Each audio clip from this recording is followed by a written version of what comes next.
आज हम बात करेंगे एक ऐसे युद्ध की जिसने भारतवर्ष की नींव रखी है और आप इसे भारत का सबसे पुराना युद्ध भी बोल सकते हो।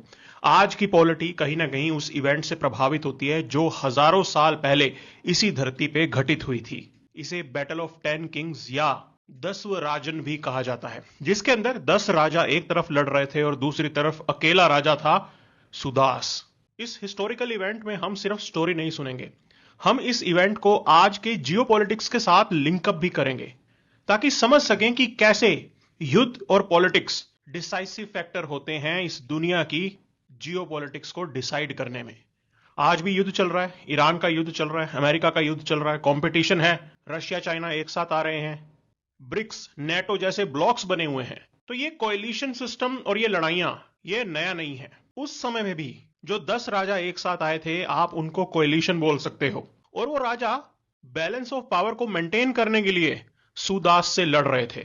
सुदास बहुत पावरफुल हो गया था और ये लड़ाई भी आज के मुद्दों की तरह रिसोर्सेज पर अपना कब्जा करना, रिवर्स को अपने कब्जे में लेना, आज आप बोल सकते हो कि ओशियंस में अपनी प्रेजेंस बढ़ाना, स्ट्रेटेजिक चोक पॉइंट्स को अपने कब्जे में लेना। आज देखिए, स्ट्रेट ऑफ हॉर्मुज को ब्लॉक करके ईरान ने पूरी दुनिया को परेशान कर रखा है। तो तब भी वैसा था, रिवर्स के चौक पॉइंट्स थे और ये युद्ध लड़ा गया था रावी रिवर पे, जिसे उस समय ऋग्वैदिक काल में पुरुषनी कहते थे।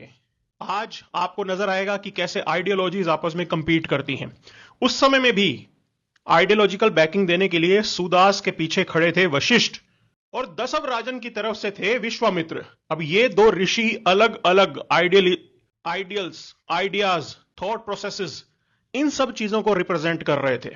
आज आप देखते होंगे कि अलग अलग देशों के अंदर थिंक टैंक्स होते हैं, सिक्योरिटी एक्सपर्ट्स होते हैं, तो कहीं ना कहीं वशिष्ठ और विश्वामित्र का रोल भी वैसा रहा होगा।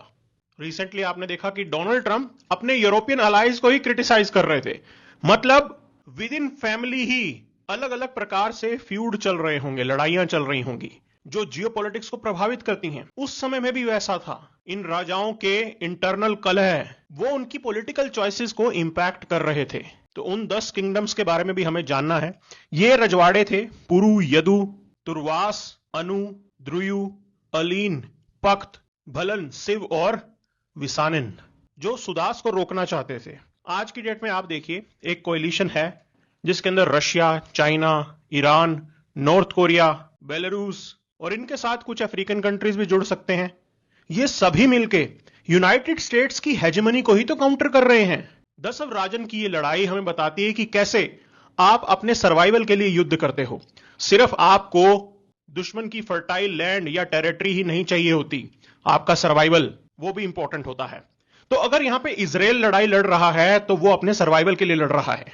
पास्ट में अकेले इजराइल ने इन सभी अरब देशों के साथ लड़ाई लड़ी थी।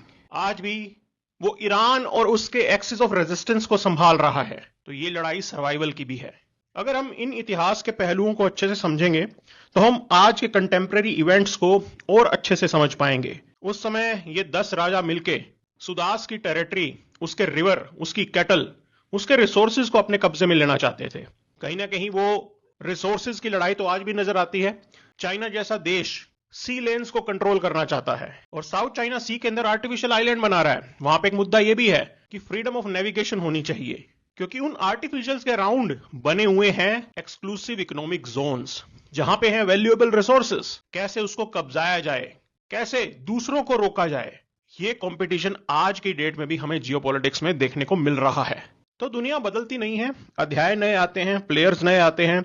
आपको उनकी पुरानी मिस्टेक्स से सीखना होता है और लेसन्स ड्रॉ करके आज की डेट में जो आपके देश के नेशनल इंटरेस्ट में हो वो फैसले लेने होते हैं। कोई भी युद्ध बिना पॉलिटिकल आउटकम के नहीं होता है। आप जानते हैं कि कार्ल वॉन क्लॉजेविट्स की एक स्टेटमेंट है, उन्होंने कहा था कि war is the continuation of political outcome. और उस समय जो युद्ध हुआ था उसमें सुदास विनर बन के आया। वो भारता क्लैन को बिलोंग करता था और कहीं ना कहीं आज जिस भारतवर्ष में आप रह रहे हो, जो इस देश का नाम है, वो नाम भी उसी इवेंट के साथ, उसी क्लैन के साथ एसोसिएटेड है। तो हमारी पॉलिटिक्स उस लड़ाई से शुरू हुई जो हजारों साल पहले हुई थी। हमारे पास कोई रिटर्न रिकॉर्ड नहीं है। जो भी ये कहानी है वो ऋग्वेद के अलग अलग हाइम्स, मंत्रों के अंदर छिपी हुई है। लेकिन ये हमारी समझदारी है कि कैसे हम अपने इतिहास को पहचानेंगे और इस महान सिविलाइजेशन को आगे लेके जाएंगे।